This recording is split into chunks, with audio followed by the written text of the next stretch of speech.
Hey there, it's Linda, and welcome back to my channel. Today I'm going to be giving you some study tips and tricks to help you prepare for your next exam. Study tip number 1 is to use retrieval practice. Retrieval practice is a great study strategy that we can use where we actively recall information that we learned previously rather than using passive strategies like reviewing or rereading. So what exactly does this look like? Well, grab a piece of paper and a pen and let's try it out. So think of one of your courses that you're taking this semester and write down everything that you can remember from last week's readings or lecture material. The point is to try to recall the information that you learned previously. And you can also use this strategy during your study sessions. You'll simply want to close your textbook or your notebook and try to recite or write down everything that you can remember up until that point. You can also use retrieval practice to quiz yourself on the material or use flashcards. So retrieval practice helps us use our knowledge as well as understand our own learning processes. This is because when we're trying to recall information, we're going to start to see some gaps in our understanding, and then we're going to be able to make a note of that to review later.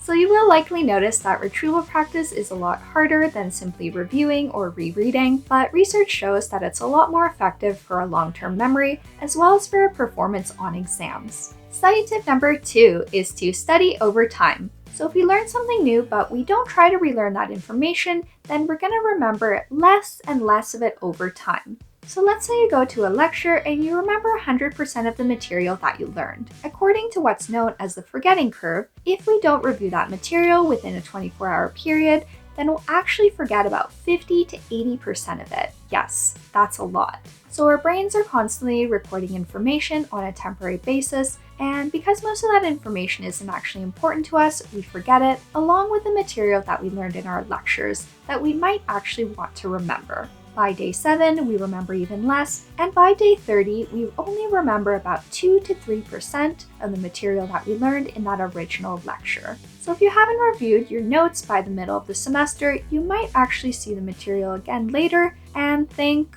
well, did I actually learn that? I don't feel like I've seen that before. What you want to do after each lecture is to spend some time reviewing the material. Within 24 hours of getting the information, you want to spend about 10 minutes to review the material, and then you'll actually remember about 100% of it again. A week later, it will only take about 5 minutes to reactivate the same material in your mind. And by day 30, your brain will only need about 2 to 4 minutes of review to recall that information again. By studying a little bit over time and within a day of the exam, we can actually reduce a lot of our stress and reduce the time that we need to study closer to the exam. Study tip number 3 is to make studying a habit. A habit is something that we do automatically without awareness, mental effort, and deliberation. The reason we'd want to form a study habit is so we don't have to make decisions every day about where, when, and how long we'll study for. It takes a lot of mental effort to make decisions, and eventually we might develop some decision fatigue where the quality of our decision-making declines over time. So how do we form a habit? According to psychology, a habit forms when we match a cue to an action. So a cue is something that gives us a reminder or signals us to do something. So for example, at 7 o'clock every day, I go to my desk and I study. In this case, the cue would be the time of day or seeing the desk, and the action would be going to study. So if you miss a day, don't give up or get discouraged because you can still form a study habit if you remain pretty consistent. So how long does it take to form a habit? So according to research, it's going to take at least 3 weeks to form a habit, but for some people, it might take a bit longer. So if you want to form a study habit, I definitely recommend that you get started today or as soon as possible. Study tip number 4 is to set specific study goals. Goals direct our attention and effort towards activities that will help us meet the goal and away from other activities and distractions. When we set difficult goals, we'll feel energized and we'll work harder to meet those goals. For example, if our goal was to finish reviewing chapter 1 compared to just sitting down to study, we'll feel more motivated to finish the entire chapter. Research shows that we want to set both long and short-term goals to get the best exam results. For example, setting goals for each study session and setting goals for the entire semester. So what are your study goals? Feel free to share in the comments. Study tip number 5 is to use interleaving. Interleaving is a process where we mix or interleave multiple subjects or topics when we're studying to improve our learning. What we commonly tend to use is known as block practice. and block practice is when we study one topic thoroughly before moving on to the next.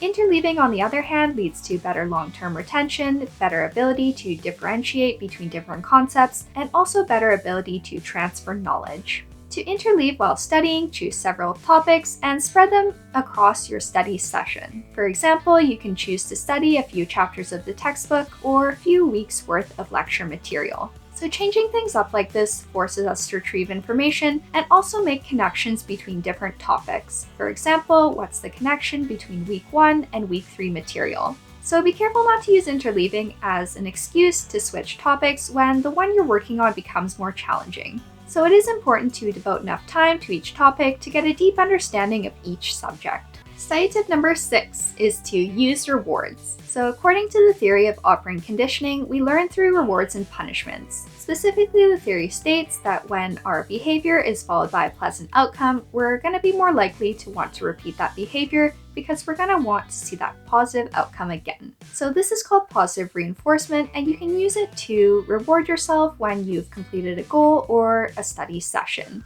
So for example, you can give yourself a snack when you've met your study goal or covered a topic, or you can even reward yourself by taking a break to read, go walk, or watch some TV. So connecting your reward to a period of effective study not only gives you a mental break, but it also encourages you to be motivated to study effectively next time. Study tip number 7 is to use positive self-talk. So the way we talk to ourselves can have a real impact on our confidence. We want to talk to ourselves in a way that makes us feel good about ourselves and our lives. When we feel confident in ourselves, this will motivate us to keep trying to learn the material, and the opposite is actually true as well. When we feel less confident in our abilities, then we'll try to do anything we can to avoid that subject or studying for that exam.